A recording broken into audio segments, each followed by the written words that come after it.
they're not as fast as I am. Every so often we get gifts.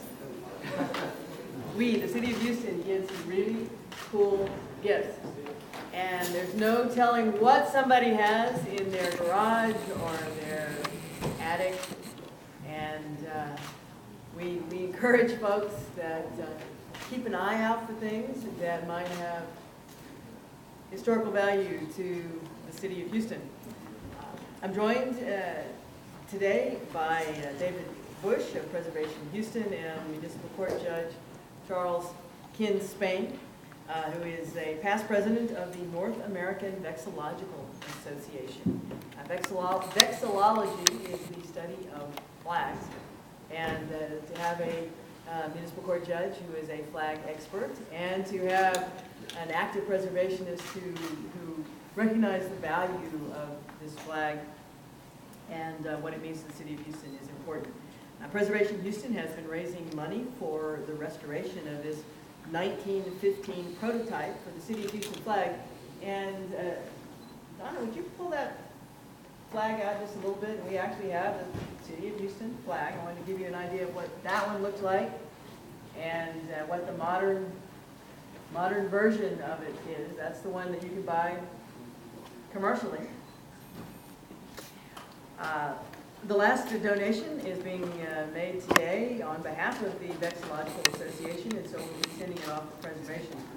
This prototype was made by the seamstresses at Levy Brothers department store, and then sent to New York, where it served as the model for the official silk flag. It was formally adopted as the city's flag by City Council on September 13th, 1915, making this the flags, and this flag in particular, the 100th anniversary.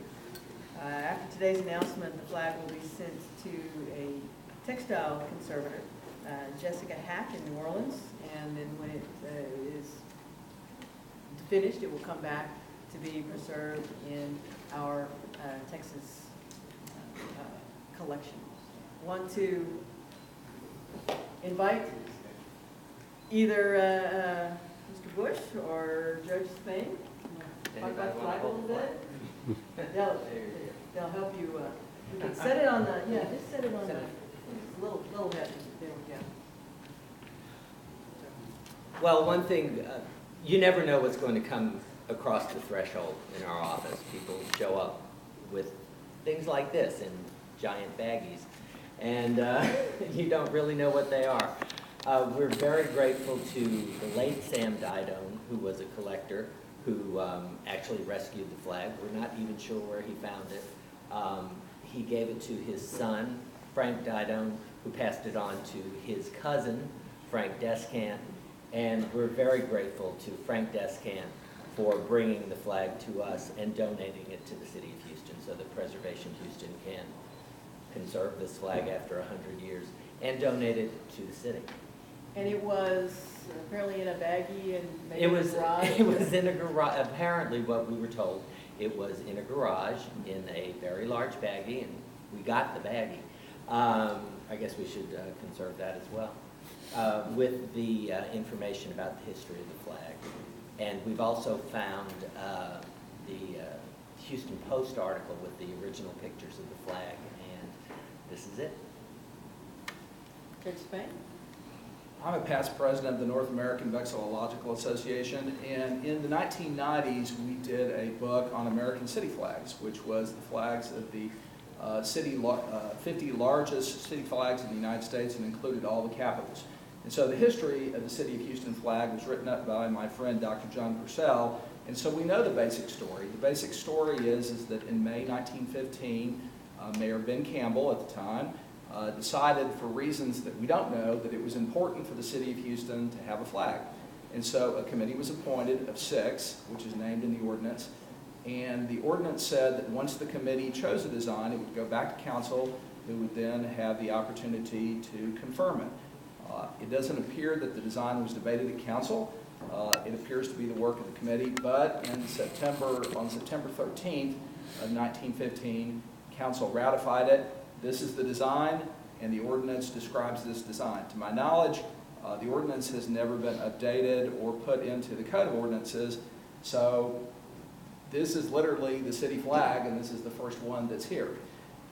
One of the things that's important to understand is that 100 years ago, there wasn't a lot of feeling that people had to have flags other than the United States flags. The Great War changed that.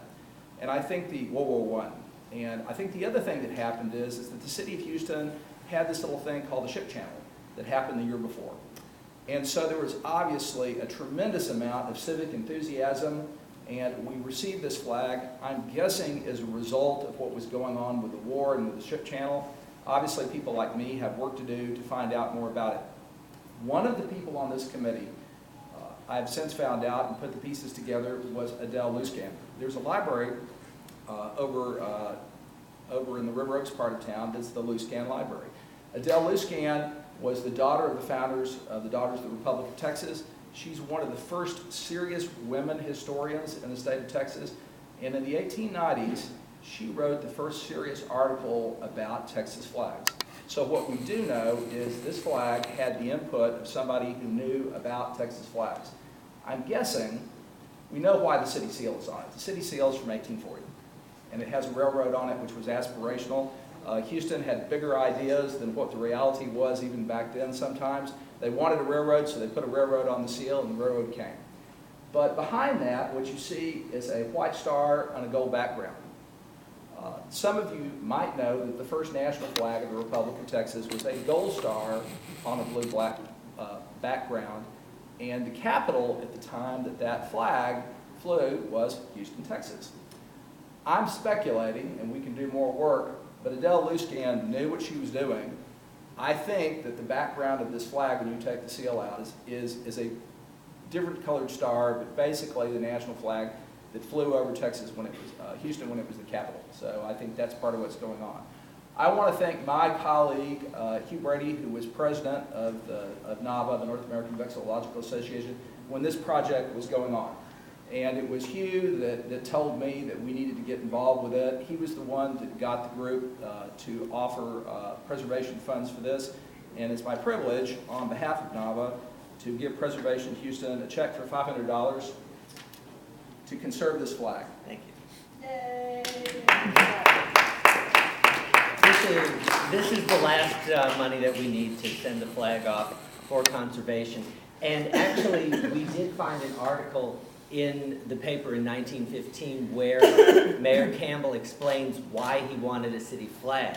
And he claimed that Houston was being copied by New York City because New York had adopted its flag 3 days before Houston created its flag. But for some reason, New York was copying Houston. The other thing is, on September 9th, 1915, the city adopted its official song, "Houston is the best, best, best, best place." And has never been sung again, apparently. But we do have the lyrics if anyone wants those. Thank you. But again, this is a general call that there's a lot of history of America, a lot of history of the state of Texas, a lot of history of Houston that's still hidden away in attics and garages and passed down hand to hand. And when we can uncover it and research it and preserve it for the future, it's a great day. So I want to thank the vexillologists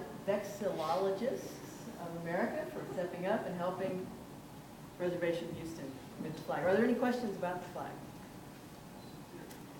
I have a question. Yeah. Sorry if you talked about it, I might have missed it. But what needs to be done to restore it? I mean, it looks fine. If you look really closely, it's ripped around the seal.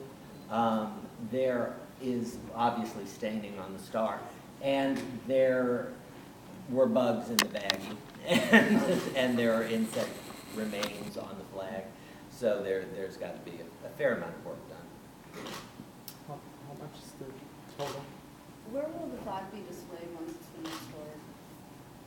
That's kind of up to the city. We had hoped it would be at the Houston Metropolitan Research Center because they've been taking care of it as we raise the funds, and it seemed appropriate. I assume so. It'll be over at the Idison somewhere. I'm sorry, what's the total amount? 3,500 to 4,000. Any other questions? Well, gentlemen, thank you for being here, taking your time to stay through that long council meeting, but thank you for the work on the flag. Thank you. All right, what do you?